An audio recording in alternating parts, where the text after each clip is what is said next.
in the day, guys would just go to prison for life and never say a word. That's how tight it was. Patriarchy's guys, they lived and died by that code. It's why law enforcement had such a hard time cracking New England for so long.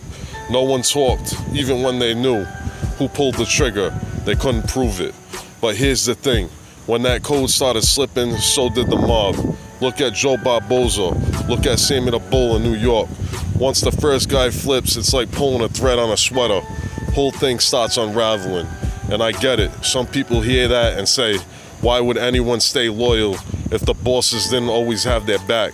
That's the debate right there.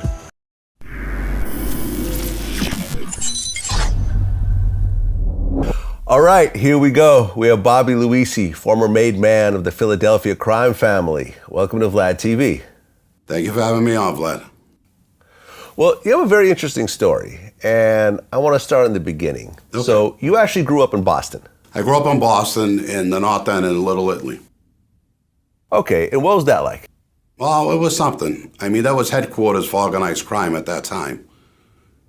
And I grew up with all made guys, bosses, capos, you know.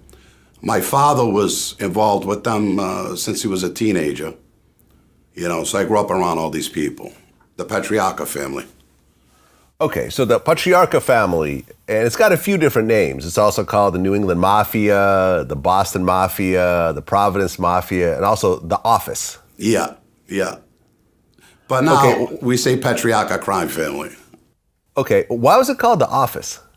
I don't know, that might have been Jerry and Julo's place on Prince Street. Jerry and Julo was the boss of Boston. Raymond Patriarca's underboss. And he ran all the Boston faction of the Patriarca family. Okay, and the Patriarca family really has a very interesting history because they're not officially connected to the New York crime families, right? Well, they're all connected.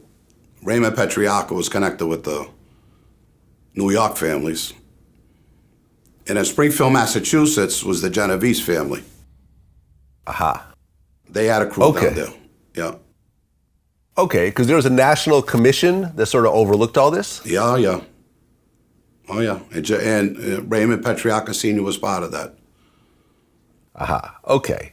So, in 1983, Patriarca was actually charged with the murder of Raymond Curcio? That may be the name. I don't recall. Yeah. Okay. And also, he was arrested for the murder of Robert Candos, who I guess he thought was an informant. Okay. This happened in 83, and then in 84, he died of a heart attack. He did, yes. At 76 years old. Mm-hmm. And then after that, there became sort of a power struggle. Yeah, there was a problem. After that, when he passed away, you know, Jerry and Julo, who was the boss up there, Larry Bione, a few of these guys were looking for that seat. Jerry and Julo was his underboss, and Raymond left it to his son, to Raymond Jr., which he was nothing like the father, you know, not well respected in that manner. And it caused a problem down there. There was a rift. So in the mid-'80s to '90, there were some murders down there, power struggles. And then it continued into the '90s. Okay, so you yourself, I guess you were around 11 years old when you started getting involved? When I was 11 years old, I worked for the Angelos. It was Rome vending, and it's a good story. I used to go after school and on Saturdays, and I used to roll the dime machines for them. Ronnie Romanowski, it was Rome vending, that he was the front guy for them, you know, partner with them. And I started working for them when I was 11, yeah. Okay, so 11 years old, what year is this? Just so I could kind of... Well, I was born in 61. 72? Okay, so yeah. This was 72, so this is pretty early still. Yes, it is. Yeah. Okay, and your father is involved in the Patriarcas. Yes, he is. Yeah. And what was his role exactly with them? Well, my father was a bad guy. He was a tough guy. You know, he was always into the strip joints, after-hour clubs. You know, he was muscle and whatever else he had to be for them, you know. And my father was a good guy, very loyal to them. Grew up with all the, you know, made guys in his era. And, you know, he was with them, like I said, probably his early 20s. Teens to early 20s. Okay, so your dad is really kind of really deeply ingrained. He was a made man for the Patriarchas? No, he was proposed twice, but he was never made. Aha. Okay. Now, what was your dad doing exactly? Was he muscle? Was he a hitman? Was he a drug guy? Or do you not really know? I'll say an all-around guy. All-around guy. He was an all-around guy. He did everything. Yeah. Okay. So 11 years old, you start getting mixed up in it. Yeah. And what starts to happen as you get into your teens? In my teens, I started hanging around with these guys. There was a few names that, Larry Bione was a capo there. He was very powerful in the family. And his crew was Johnny Cincardi, Rafi Chong. And we used to go down to the Bell Monopoly Pizza on Hanover Street. That was their headquarters.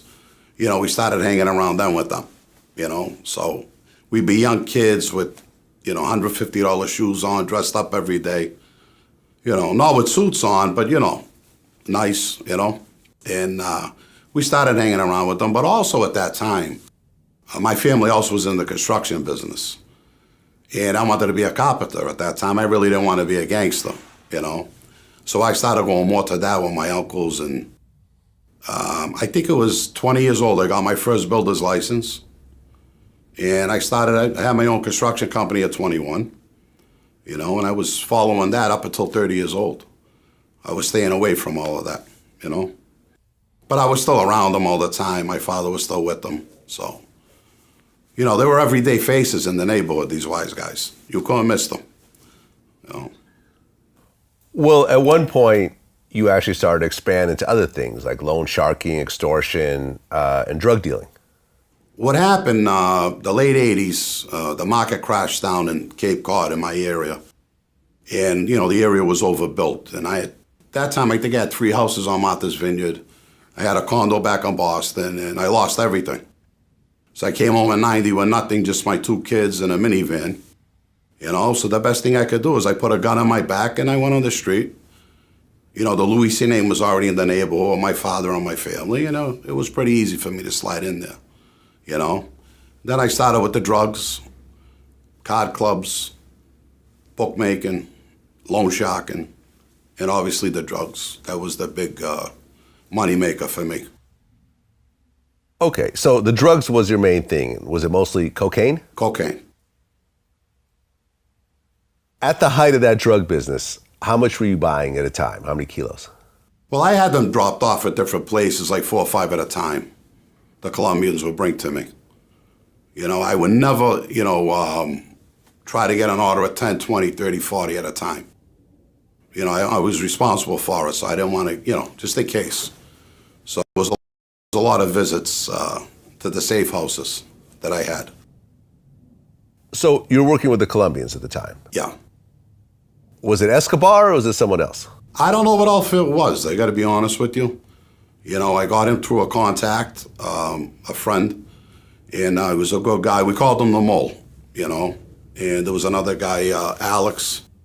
There were several different guys at the time, But I never got into deep conversations with them, and I just assumed they were with that outfit, bringing all this stuff up to Boston, Well, right. I guess doing 4 or 5 kilos, Escobar is not really going to have a conversation with you. No, I'm not. I wasn't at that. No, listen. I wasn't at that point.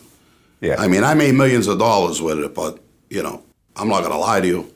Like I said, 4 or 5 at a time, a few times a week, 3 times a week, And then I would take them and recon it. And that's where I made all my money with it. What does that mean exactly? I used to break it down, Okay. make new keys out of it, and push the keys. Oh, so you'd cut it with whatever else? Yeah. Okay. Now, when you talk about the cocaine game, it's usually very violent. It's usually, a lot of backstabbing.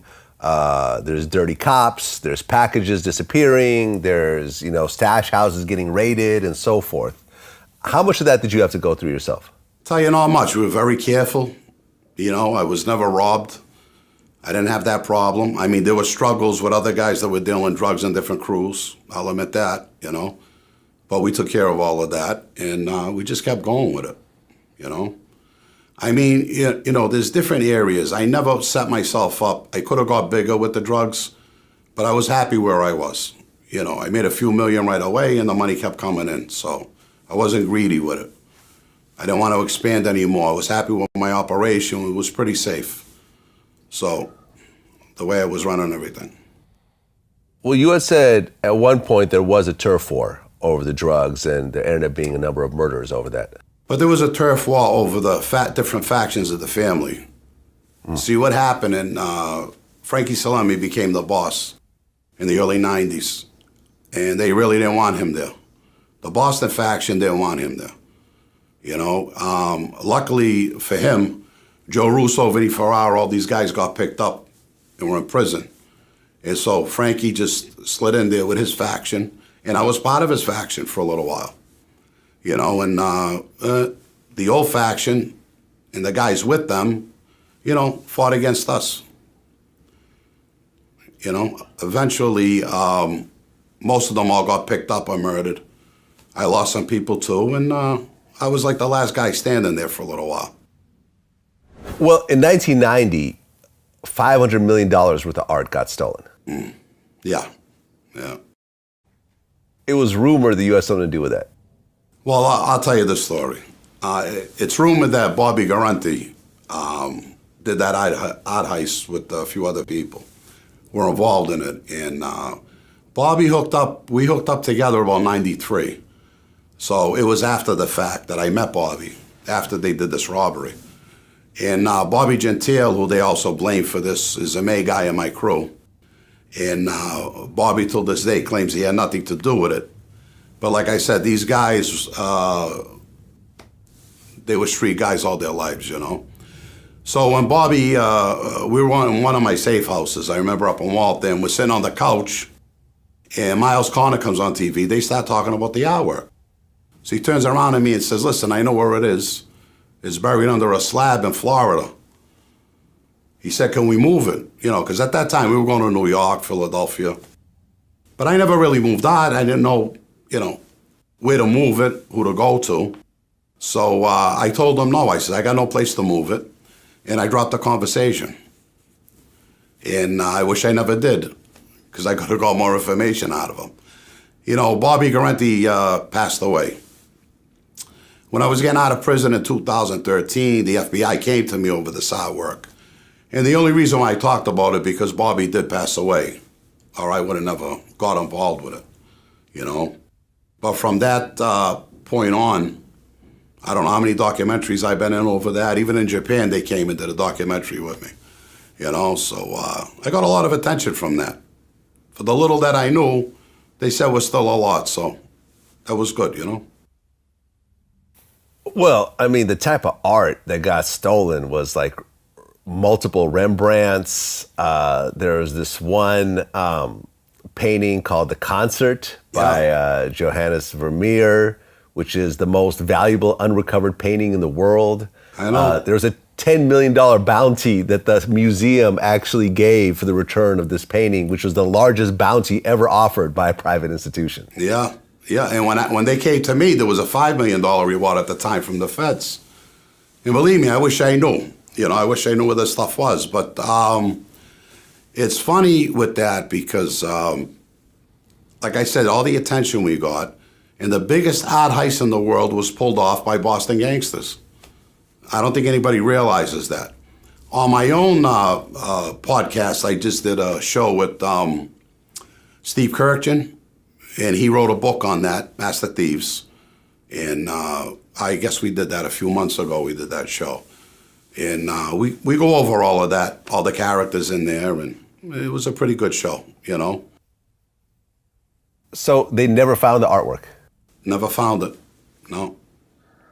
Well, I mean, realistically, when you steal artwork that is so distinctive and so high profile, who would you even sell that to? Well, my theory with this is what I believe happened. I believe that somebody wanted a certain piece of art or maybe a few pieces in there, and they went to some people to see if they could get in there and get that artwork. And I believe while they were in there, they helped themselves to whatever they could. because I believe it was 13 pieces altogether. You know, I believe some artwork went somewhere to a certain individual. Of course, it's a theory. I can't prove that. But to know Bobby and these guys going in there, there had to be something for them. I mean, these guys been doing this their whole life. They're just not going to walk in and grab something without a reason. You know what I mean? Yeah, crazy story. It is. It is. And then now there's a theory that I had George Anastasia and David Strauss-Walzer on my show recently, and they were talking about the Philly connection with the yacht. And David's convinced that the artwork went through Philly when I was away. I got picked up in June of '99, me and Joey Merlino and some of our guys, you know, and I guess after that, somewhere in 2000, they're claiming the artwork went through Philadelphia. You know?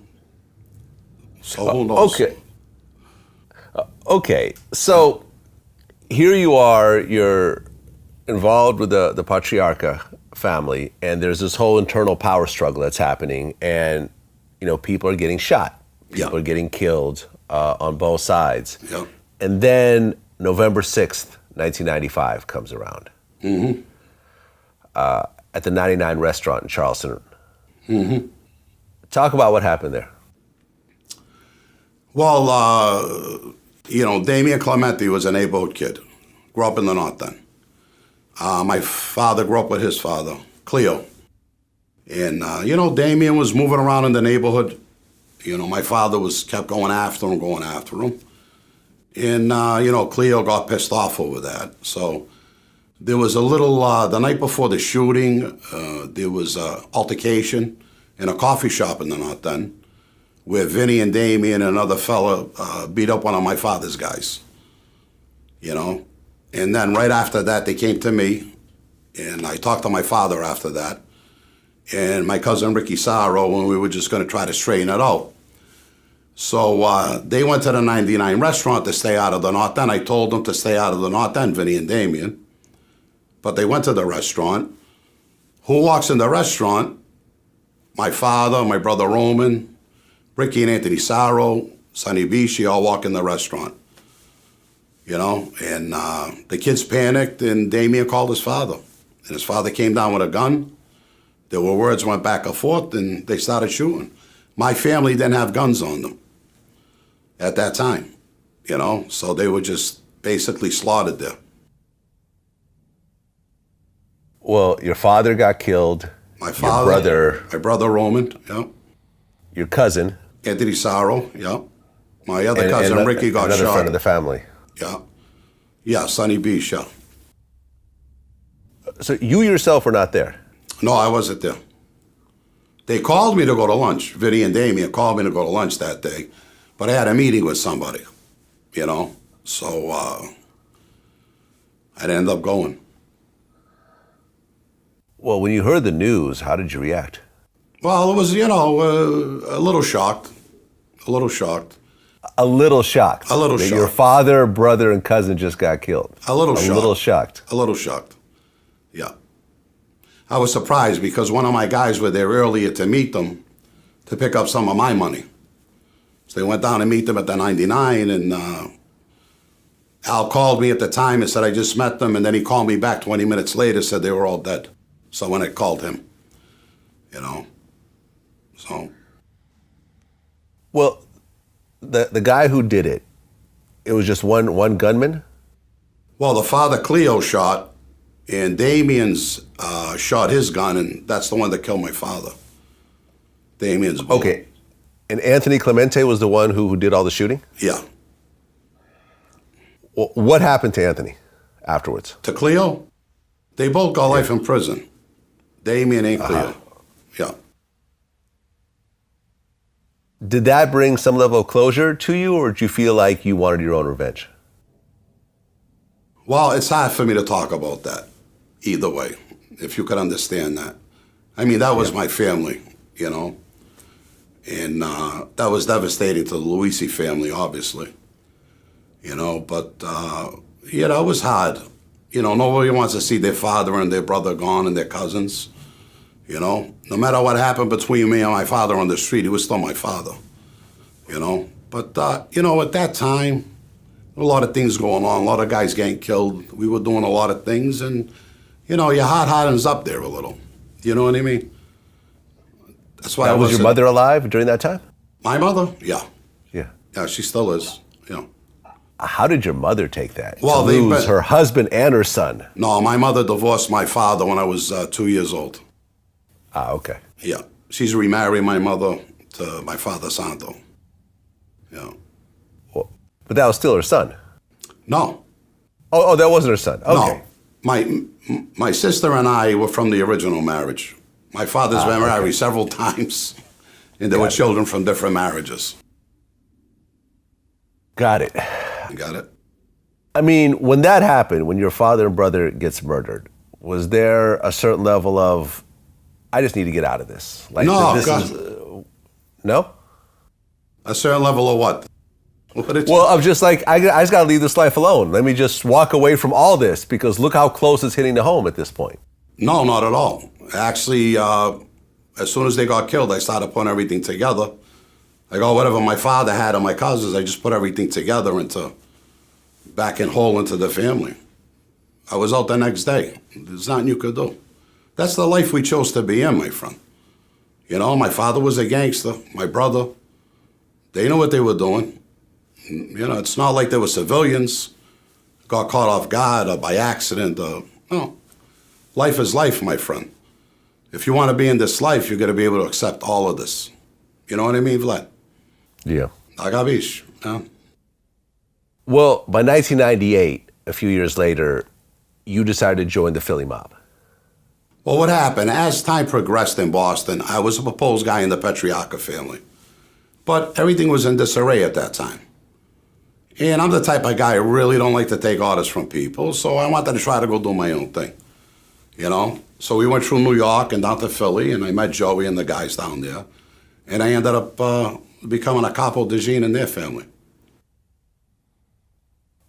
Okay, so in the Patriarchas, you were never a made man, but when you went over to Philly, they made you a made man. Yes, I was a proposed man in the Patriarcha family, waiting to get made. But I had some falling out with some Patriarchas. So I knew that wasn't going to happen. Not at that time, anyway. And I was very strong in Boston at that time. With my crews, with my money, and I guess I just wanted to go far on myself, and that's what I did. Joining Philadelphia, becoming a capo regime there, made me a boss in Boston. 300 miles away, and I ran my crews the way I wanted to run my crews up there. Okay. Now, originally you met Ralph Natal? When I first went down, I went to Cherry Hill and I met Ralph. The first meeting. He was in prison with a friend of mine, Frank Rossi, and Frank introduced us. We sat down, we talked, and I went down there maybe twice. I met Ralph, and then after the second meeting, I met Georgie Borghese. And me and Georgie hit it off real well. Okay, but ultimately you were made a captain under Joey Merlino. Yes, I was. Yep. Okay, that's Skinny Joey. Skinny Joey, yeah. Skinny Joey. And he became the boss of the Philly crime family in 99. He was the boss of the Philly crime family before that. He put Ralph Natali there as his front guy. Joey always ran the family. Okay, now Ralph Natali, did he end up becoming an informant? Yes, he did. Yes, he did. Did you guys have any idea? That he was going to be an informant? No, I didn't. They... No, they didn't have an idea he would do that. But what happened with Ralph, he was involved in drug deals, and he got violated. They caught him on tape talking to Ronnie Previty about being the boss of Philadelphia, and he got violated on that. And while he was in that, he was getting re-indicted on drug charges. That's why Ralph Natali really flipped. There was no other reason. He wants to blame Joey and the guys that he flipped. They had nothing to do with that. Ralph was dealing drugs with his son-in-law and his brother. Okay, now, back in Boston, did you have any sort of contact with Whitey Bulger? None at all. Okay, but Whitey Bulger, his crew sort of had beef with the Patriarchas. No, that's not how all that went down. No? No. Listen, Whitey was always around the Italians, okay? Whitey was out there doing his thing with Stevie Flemmi and that crew they had over there was a bad crew, and Whitey was a bad guy and his guys. I'm not taking nothing away from them, but they were always with the Italians. You gotta remember, the Moneranos were in that crew. Jimmy Monorano was a May guy. Frankie Salemi became a May guy. Those are all their friends. What they were doing, what Whitey was doing, he kept ratting on the Italians, and he set up the doghouse on Prince Street for the feds, and they went in there and wired it up, and that's how they got Jerry. So that's how Whitey was taking the Italians off the street, was by ratting on them. That was his whole game. They blow Whitey up, and like I said, I'm not saying he wasn't a bad guy and had a bad crew. I'm not saying that. But they blow him up because he's a centerpiece with that Connolly, the FBI agent. You know, when he took off, he was most wanted. And that put Whitey on the map, you know. But as far as La Cosa Nostra, he had nothing to say and nothing to do. Well, when you ultimately found out that he got killed by another prisoner a few years ago, what'd you think? What did I think? I was surprised it happened because I was surprised they were able to get at him. You know, he's an older guy now. It was a bad way to go out. But, you know, you reap what you sow, my friend. And he did that to himself. So, you know, I don't know what to say about that. I made things. You know. So did that start to expand once you were with Philly? No, I had that business before I went down to Philly. Nothing expanded when I went to Philly. I went down there to get straightened out. I already had my thing in Boston. I was already a boss up there. But I wanted, you know, I was in that life and that button, and I wanted to straighten my crew up. Life, you know. And being with Philly gave me a lot of independence. That's why I made that move. But no, I had everything before I even went down there. Well, being around all these guys, both on the Boston side and on the Philly side, you're, you know, attracted the attention of the feds. And at one point, they started to really look into the whole crew and started, you know, putting in federal agents to buy drugs and start videotaping things and everything else like that. Did you know the feds were onto you, or did you have no idea? They were onto me before the 99 happened. They were onto me because they showed me videos. I was at a funeral of a friend's in Charlestown, one of the Irish guys, and they had tapes of me there. You know, and then after the 99 happened, I heard they flew a lot of agents in just to watch our family to see what we were doing. So I was hot. You know, after 95, 96, I was hot up there anyway. Actually going down to Philly, I used to drive down most of the time.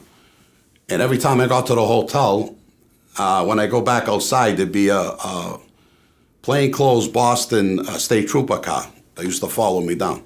They used to leave the hat in the back so I could see it when I walked past it. So it was pretty open surveillance. And the FBI told me too, they actually told me they were in the elevators with me at the hotel in Philly going up and down. I never knew who they were or recognized them, you know. But I had a lot of surveillance on me. Well, on June 28th, 1999, 13 people get indicted for conspiracy to acquire and distribute cocaine. Right. And you're a part of that. I'm part of that. Do you remember the day you got busted? Oh yeah, I remember that day. That was. Well, at that point when I got arrested, you know, I was going back to church. Yeah, March 28th of 99. And while I was in there, I got some bad news because at that pinch, I was only facing 10, so that really wasn't a bad pinch. But while I was in there, I found out that I was getting re-indicted on a murder one charge. And several guys had flipped on me, and they had me cold on it.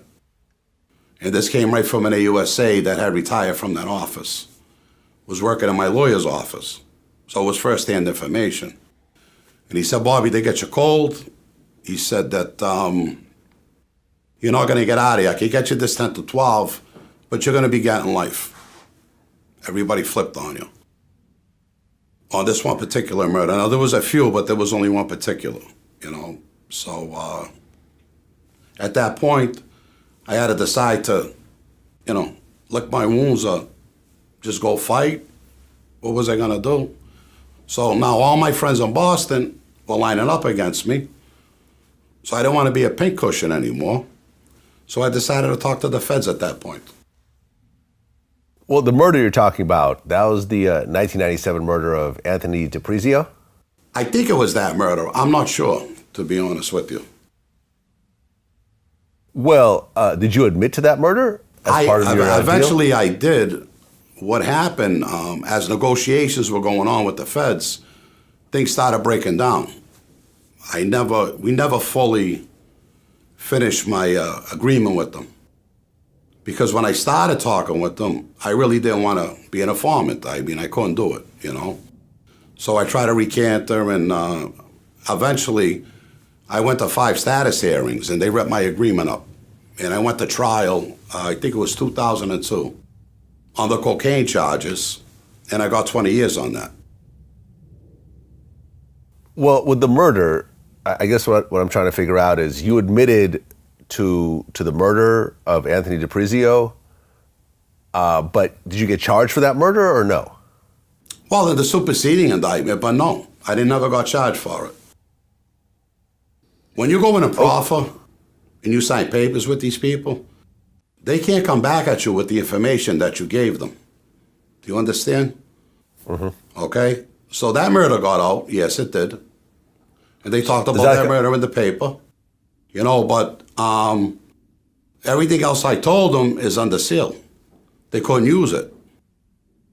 So like a proffer agreement in a way? Where you tell them, you know, everything you know, but they can't use it against you to indict you?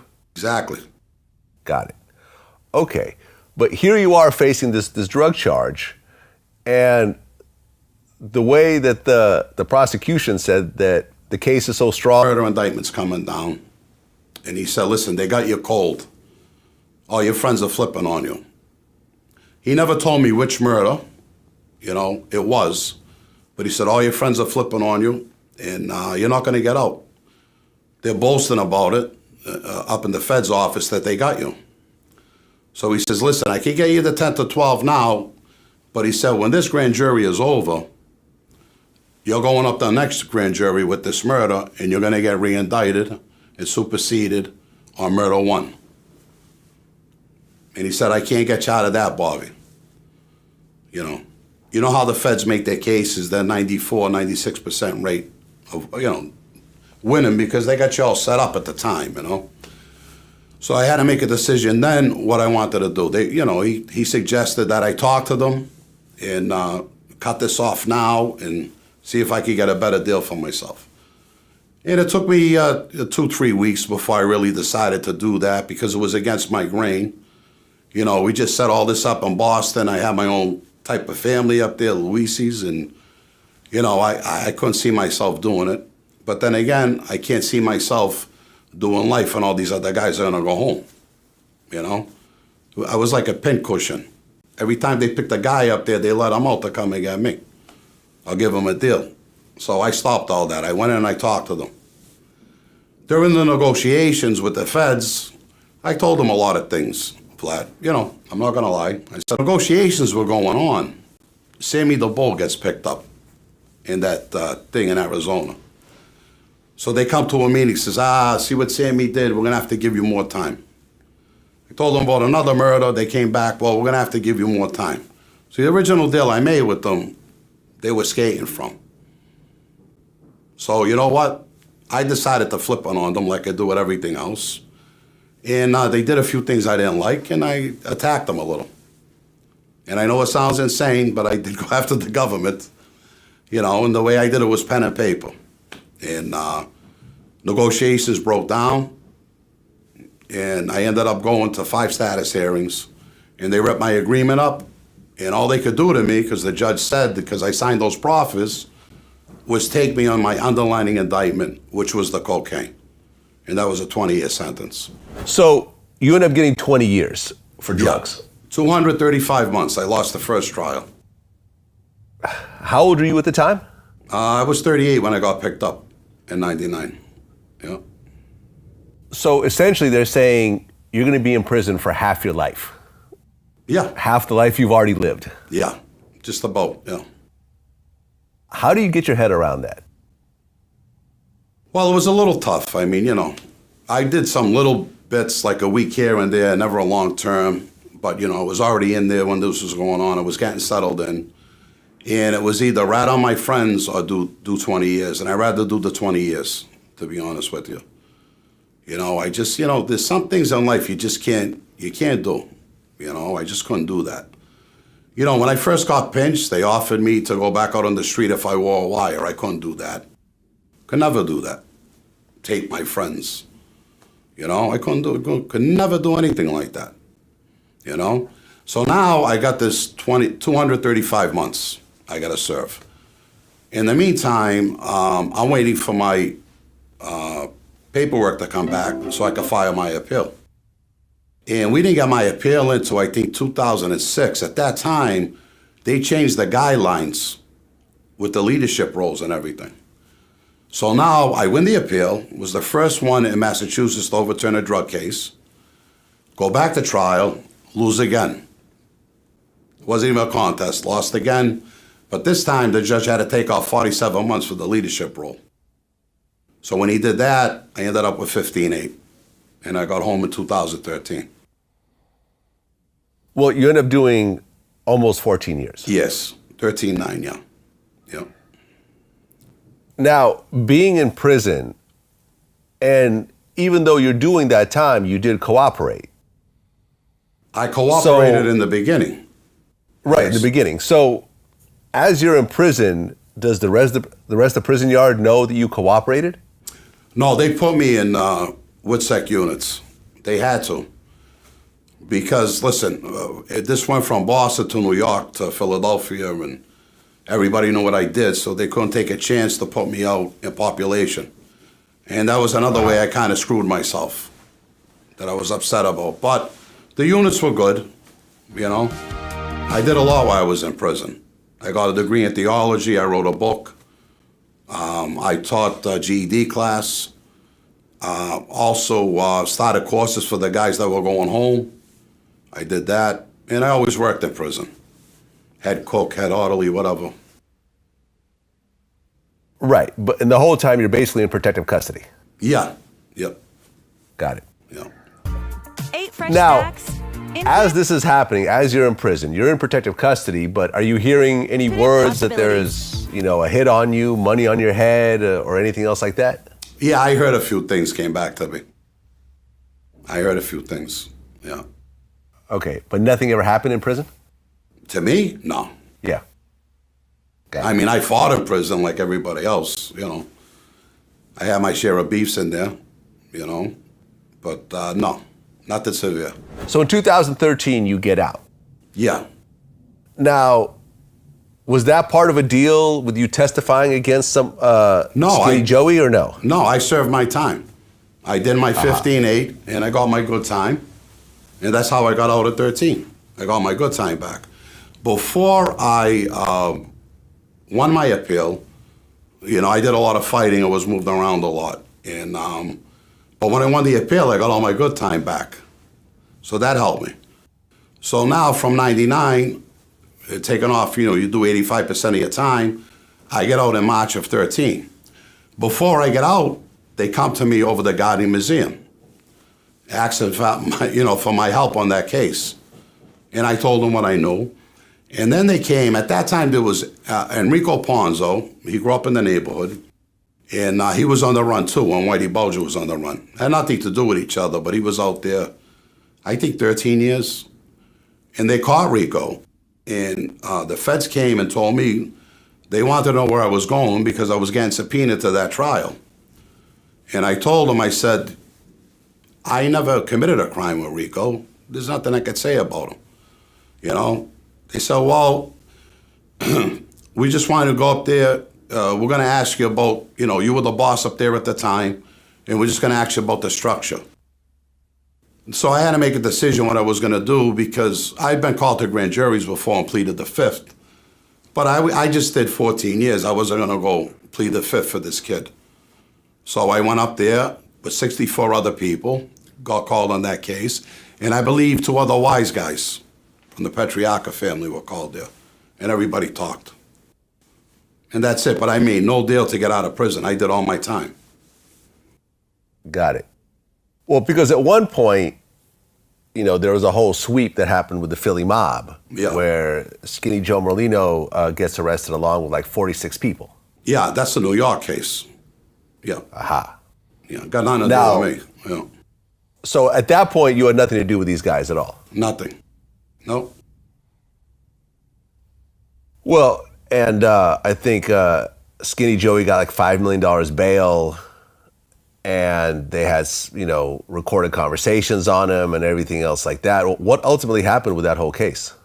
Well, Joey went and did his time, and he got out. He just got out. He's still on supervised release, from what I understand. You know, he's living in Florida right now, and they say he's still the boss of the family. You know, and there's a street boss and underboss up at Philly running everything. And there's still a crew in Boston. The remnants from my old crew and whoever else they made up there, I don't know. You know, I shut this off in 1999, to be honest with you. I really don't pay attention to what's going on the street right now. I hear things, I just leave it at that, you know, but whatever they're doing now is none of my business. I don't even want to know, to be honest with you. Well, you get out of prison in 2013. Mm-hmm. And at that point, do they put you into the witness protection program? Yes. They did. They put me in Tennessee. I went right to Memphis. I was there for 5 years. I was in the witness protection, I think, for like 2 years, 2.5 years. And as soon as I was all done with that, I signed out and started, you know, got my name back, Robert Luisi. And I think it was 17, I went to Florida, 2017. And then I came back to Boston in 2018. Well, explain to me what witness protection is. Like, tell me the steps that, you know, the feds kind of go through to create a whole new identity and to protect you from people who might want to kill you. Well, you're going to the Marshal Service. The Marshals take care of all that. Once you're going in there, you're out of the feds' hands. If they need you, they got to go through the Marshals. And what they do is you get a new Social Security number, passport, new name, the whole deal. And with me, they stuck me in Tennessee where there were no Italians, really. You know, nobody like me around. They stuck me down there. And I liked it in the beginning. I met a woman down there. I got married under my alias, Alonzo Esposito. And that didn't last too long, unfortunately. You know, I was fresh out of prison. I think I just rushed into a relationship too fast. But I married a beautiful woman down there. And I was in Tennessee, but dying to go back to Boston and see my family, to be with my children. So the whole time when you're under witness protection, you can't see your family at all? No, that would have to be planned, if they would even do that. To call them, you got to go through Washington. You just can't call them on the phone. Everything's protected. You know, if you violate that, you get in trouble. You know, so I was very careful of not breaking the rules down there. You know, I might have cheated once or twice with some phone calls, but pretty much I did what they said to do.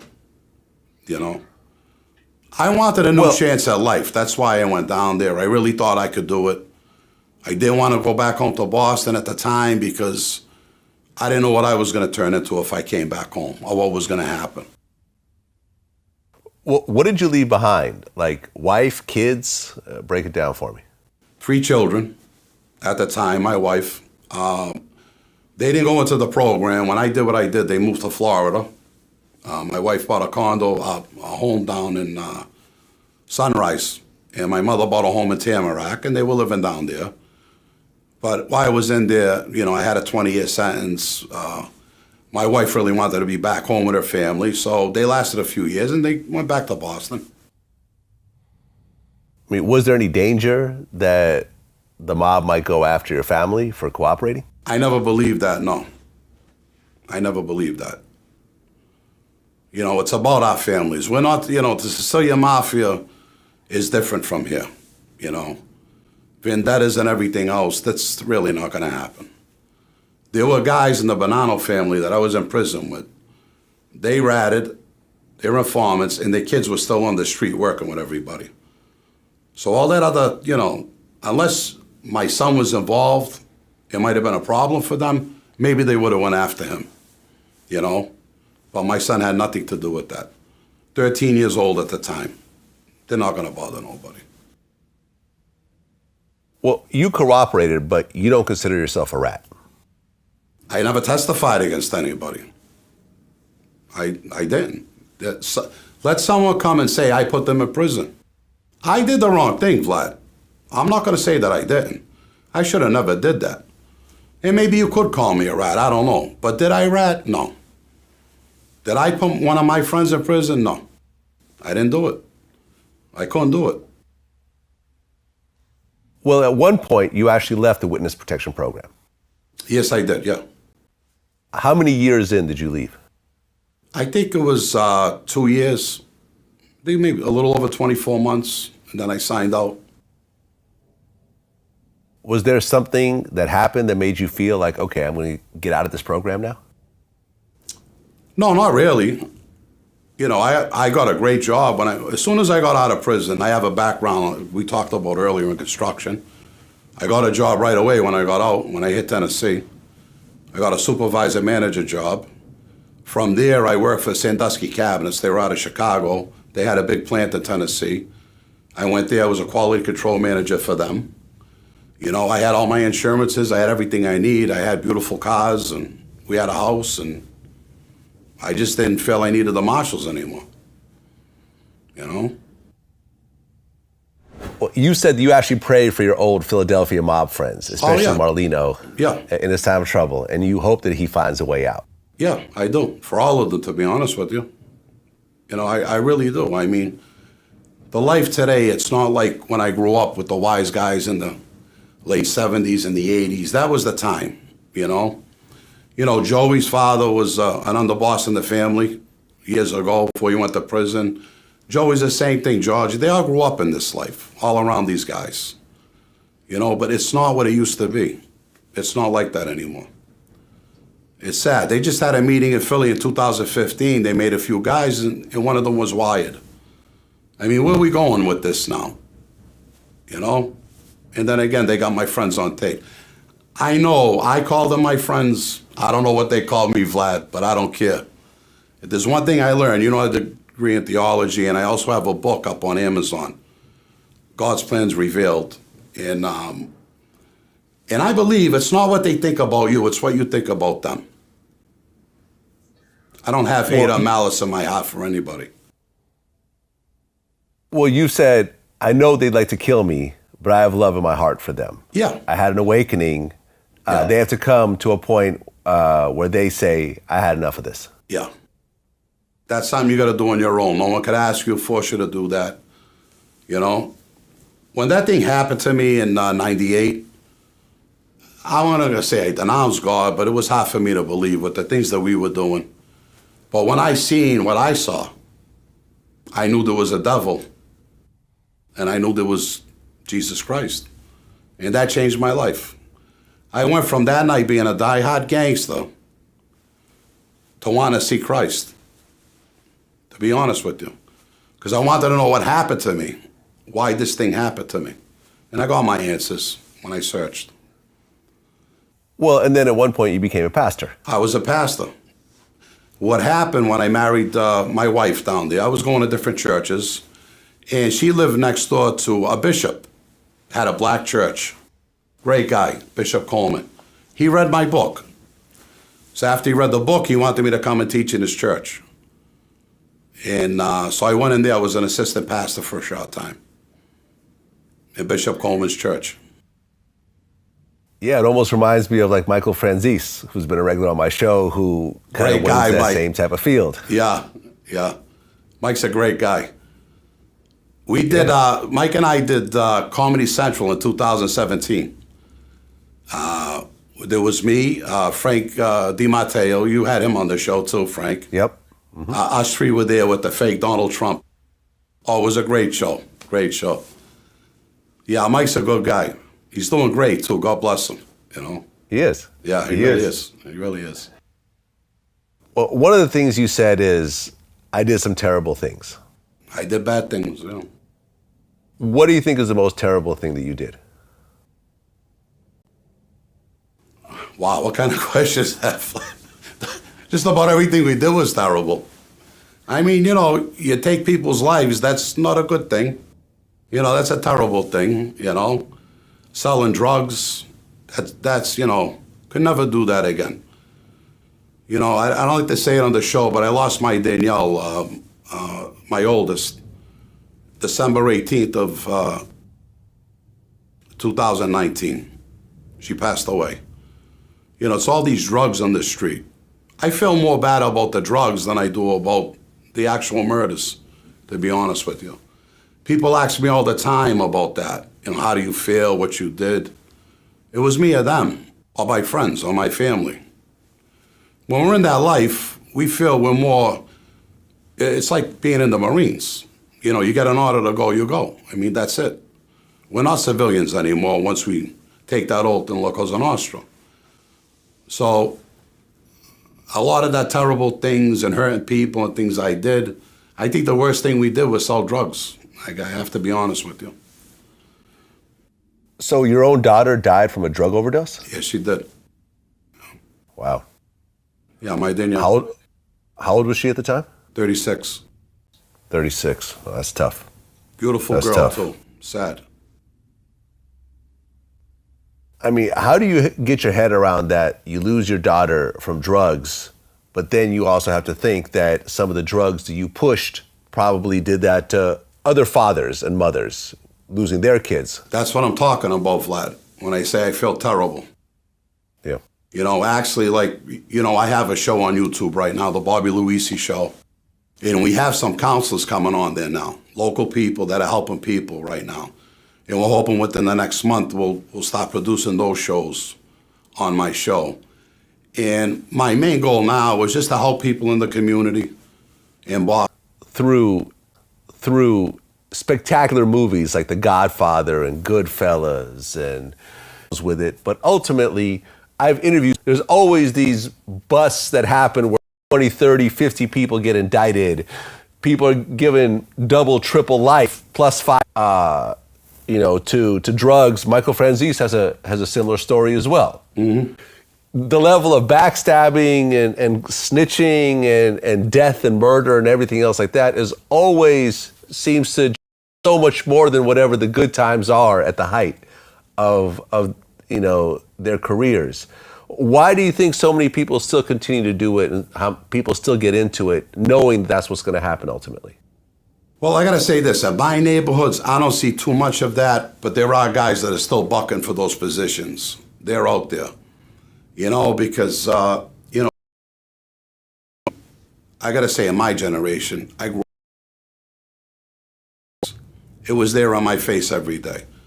Young kids coming up now have to be insane involved with this. Now, this 4, 5, 6,000 a week. With the gambling, with the women, even with the murders and everything else that goes on. Even ducking the feds, it's action. It's a form of action. Like going to the horse track and betting on that horse and praying that horse wins and yelling and screaming. You understand? People like action, and there's action in this life, and they want to get that feeling. What's it like to jump out of the plane with a parachute? But unfortunately, the parachute's not opening no more, Vlad. You know what I'm saying? It's not like the old days. Now they're crashing. But they don't see it. They just don't see it.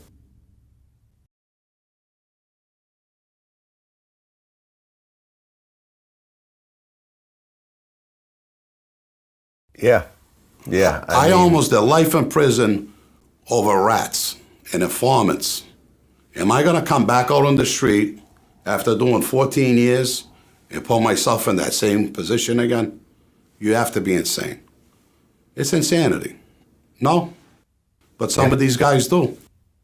They love that life. I just can't see it. And I know I'm not any smarter than them. But I just can't see it. Well, Bobby Luisi, I appreciate you sharing your story. And you have your own podcast as well. Yeah, it's the Bobby Luisi Show. You know, we're trying to get on there like once a week. You know, and we're doing a lot of different shows. And we're getting some followers. We're doing pretty good. And we're going to keep going on with these podcasts, Vlad. And like I said, see if we can help some people. Right now, we're doing a lot of mob stuff because all my friends are ex-gangsters, so that's pretty obvious in me, you know. But we're going to be venturing into different areas, different genres, and see what we could put together on the show. Well, that's what it is. Bobby Luisi, appreciate you sharing your story. Wish you all the best. Thank you, my brother. Thank you for having me on. God bless. My pleasure. All Until right, next my time. friend. All right, brother. Peace. Hi, I'm Katie Couric. Welcome to Eye to Eye. Rapper Cameron has made millions from his lyrics about life in the mean streets of Harlem. And a big part of his hip-hop culture is keeping your mouth shut when the cops come around. He told CNN's Anderson Cooper on 60 Minutes why he'd rather be silent than a snitch. You were shot in both arms, Yes, and you have nerve damage in one of them. yes. Does it still hurt? Oh yeah, definitely. Feels like my hand is numb. It's in an ice box all day. If you had seen who shot you, would you have told police? No, Why? because the type of business I'm in, it would definitely hurt my business. And the way that I was raised, I just don't do that. I was raised differently, not to tell. A lot of people, though, hearing that are going to say that that's not a good thing.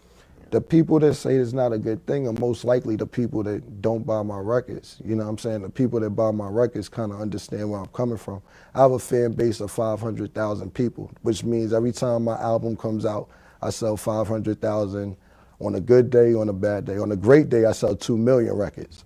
So basically, the people who would say that that isn't a good thing, I don't think those are the same people that buy my album. The people that buy my music will understand why I'm saying what I'm saying. So for you, it's really about business.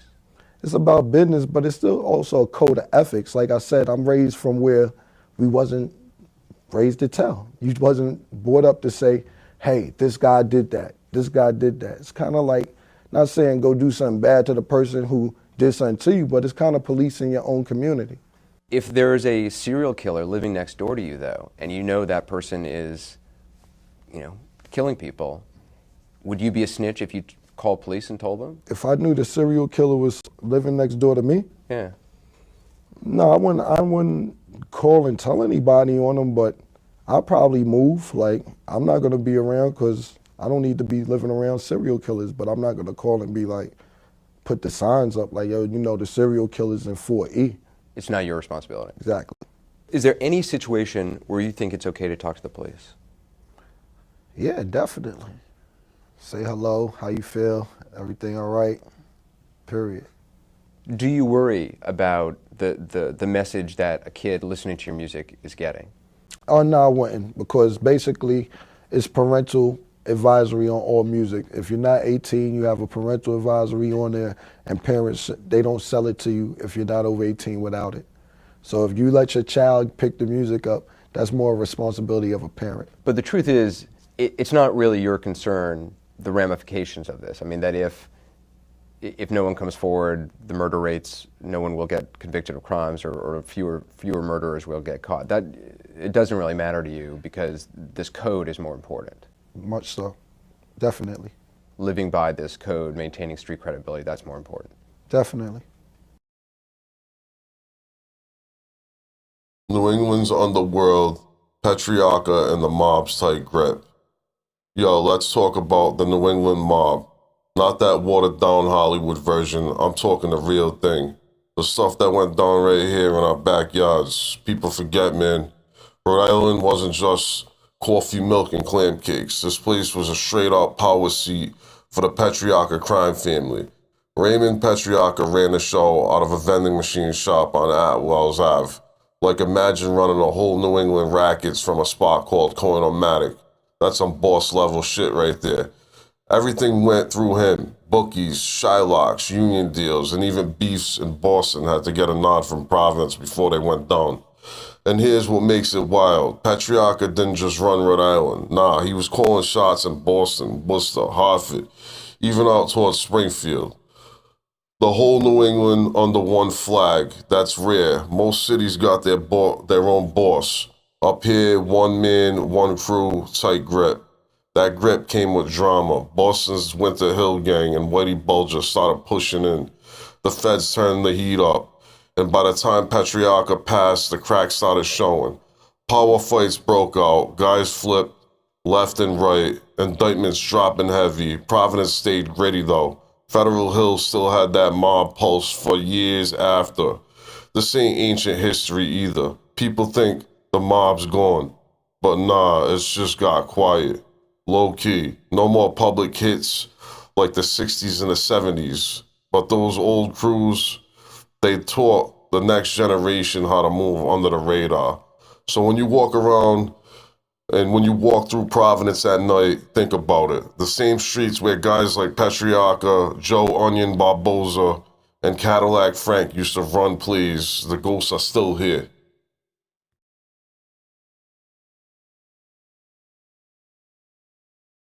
Are the five families still going? Yeah, And are they still as active as they used to be? Or not the same.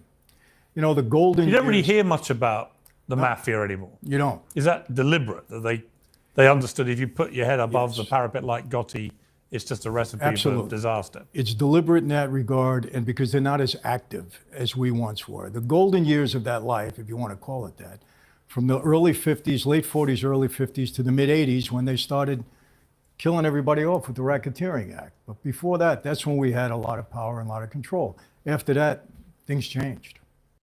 It's a family breakup like no other in mob history. One mob father turning against another. It's the feds versus mob boss Joey Merlino, with former mob boss Ralph Natale as the star of the show. Tonight in a Fox Undercover special report, the downfall of Skinny Joey and the FBI's secret tapes of former mob boss turned informant Ralph Natale. Dave Schrackwiser joins us now with the story and the tapes. Jill and Rich, Joey Merlino is now set to stand trial in March. A federal judge has ordered that. The jailed mob boss is charged with murder, drug dealing, and racketeering. The case against him was brought in part with the help of three former mobsters, including former mob boss Ralph Natale, who once stated publicly that he loved Joey Merlino like a son. Well, now the mob father has turned against that son, and the consequences could be deadly.